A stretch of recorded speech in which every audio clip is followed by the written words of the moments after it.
Kiumbe chenye mkono uliokatika kilitokea ghafla msituni, kilichukua jiwe na kuwatupia vichekesho wawili, kisha kikajigamba kwa kujitayarisha kwa pambano. Wale wavulana wawili walikasirika sana, waliacha boti yao na kumkimbiza kiumbe hicho kwa kasi. Wakati huo huo, mikono ya msichana mwingine iligeuka kwa makucha makali. Alitumia fursa hiyo kuharibu boti ya wale wavulana wawili.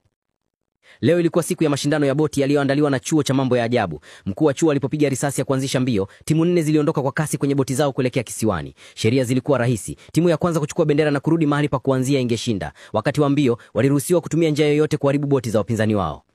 Timu moja ilikuwa imeweka panga kali kwenye boti yao. Wakati wowote boti nyingine ilipokaribia, waliwasha panga hizo ili kushambulia. Kwa bahati nzuri, Annie alichukua hatua haraka na kukwepa shambulio hilo. Vinginevyo angekatwa vipande viwili. Timu nyingine iliita rafiki yao Siren, kiumbe mtu wa bahari. Yule mvulana alivua shati lake, akazama majini na kugeuka kuwa nguva. Alisukuma boti ya zambarau moja kwa moja kwenye kizuizi na kumuondoa mshindani mmoja mara moja.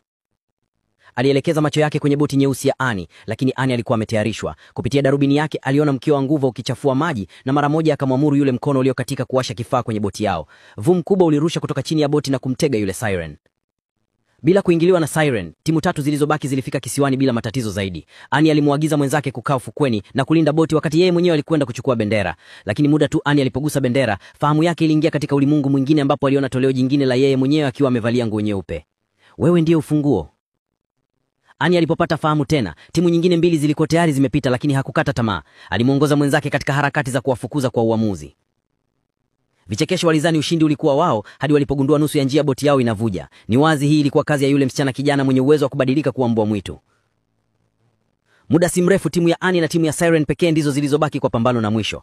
Annie haraka aliwasha switch nyingine na kusababisha ncha kali kadhaa kujitokeza kutoka pande za boti yake.